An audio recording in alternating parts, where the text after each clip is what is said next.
Do you remember when that Ukrainian veteran was invited to be celebrated by the Liberals in Parliament? And they couldn't put two and two together and realize that if in World War II he was fighting the Russians and he was part of the Waffen SS, well, then that would have made him a oopsie. And do you remember what Justin Trudeau said about this embarrassing moment? The Speaker was solely responsible for the invitation and recognition of this man and has wholly accepted that responsibility and stepped down. This was a mistake that has deeply embarrassed Parliament. That's right. He immediately threw the Liberal Speaker of the House under the bus, and within a few days, that man had resigned, taking all responsibility. Now, if you've been following Canadian politics for the better part of a decade, you'll recognize that there's a pattern that happens when Trudeau speaks. And I'm sure you've already figured it out. He's lying. So we have this story, which is now being covered by the corporate press in Canada, but was broken by Rebel News. Trudeau invited former SS officer Yaroslav Hunka to a special event in Toronto. Rebel News has learned that Prime Minister Justin Trudeau invited a former Nazi to a special event in Toronto, Ontario, amid a visit from Ukrainian President Volodymyr Zelensky. Now, on September 22nd, 2023, all House parties, Senate groups, and foreign dignitaries rose to applaud Yaroslav Hunka, 98, for fighting the Russians during World War II. And it's true. Everybody rose to applaud him, which is embarrassing for everybody. But it was the Liberals who invited him.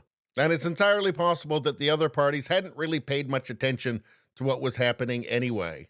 In the days that follow, Canadians learned that Hunka fought for a voluntary Nazi paramilitary unit, forcing Rota, the Speaker of the House, to issue an apology and later resign from his post.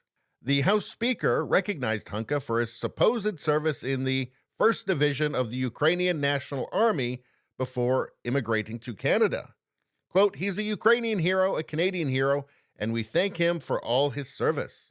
But in the days that followed, Canadians learned that Hunka fought for a voluntary Nazi paramilitary unit, forcing Rota to issue an apology and later resign from his post. During a separate event the same day, the Office of Protocol of Canada extended an invite to Hunka on behalf of Trudeau. And let's take a look at this official document. Dear Yaroslav Hunka, the Right Honourable Justin Trudeau, Prime Minister of Canada, is pleased to invite you to a special event. And it says here that kindly note that this invitation is for the invitee only, does not include a guest, and is non-transferable. Well, I'm sure that Goebbels and Goering couldn't make it anyway. So it looks like the Prime Minister and the Prime Minister's office was not quite so clueless about this situation as he made out.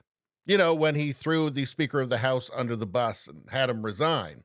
You know, it sure looks like who needs enemies when you got friends like Justin Trudeau? And before we go, I want to make one thing clear. Just because the Liberal Party of Canada had a Waffen SS Nazi at Parliament, it doesn't mean that the Liberal Party is Nazis, obviously. I'm just saying that Trudeau is a Nazi, and obviously a liar. The Speaker was solely responsible for the invitation and recognition of this man and has wholly accepted that responsibility. Anyway, that's all I got to say about that. Please like, share, and subscribe. Sharing really helps me out. I thank you for that. I will see you next time.